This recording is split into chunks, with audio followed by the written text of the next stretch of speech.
Ola kan kukhanin min ho san ta sia hian keima hianin sa saltok sa kukna chu kakawa atlata hian timangin bol va me don ni tùy là các chú tu san ấy tùy lại vắt thôi ra mãi chuyên ra mãi hi chuyên in ảnh bộ hi ấy là tùy em vắt ra mấy đi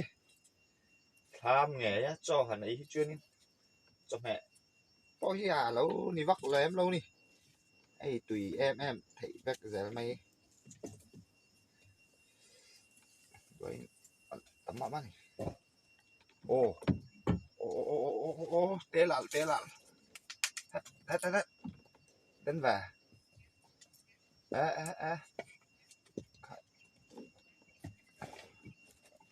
đến là thì đốn ô đến về chui mới lo là có lẽ nghe là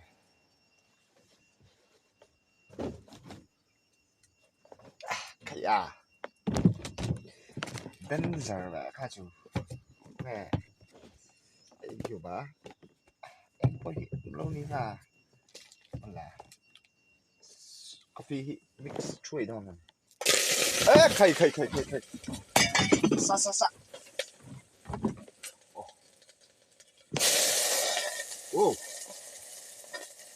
ô tuy khó bằng tuy ngó tăng tuy lầu thấy này lầu xuyên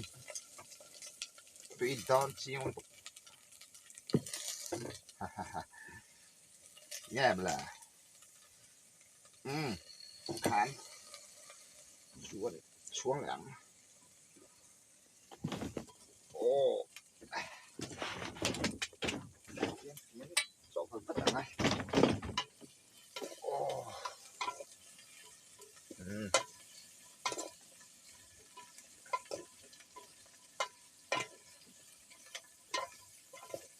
tuy đó nè tuy đó đây tóc mấy nè xoay vắt quay ngay làm đâu tuy đó hình tóc đây nè tuy đó chỉ là han teo cả còn càng hộ ngay lòng đến về khóc hà rất là chủ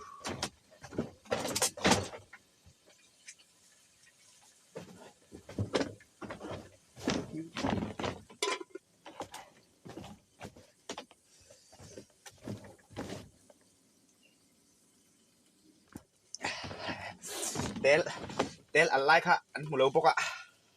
ăn ấy tuy thấu chung mà tuy thấu tủ ra ngay ạ bạn tuy em tỷ lệ đó thấu bác ạ chỉ bel te đi lâu à man rùa tên zero lâu à cái chứ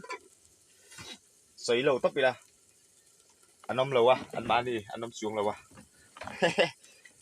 sẽ đón chịu liễu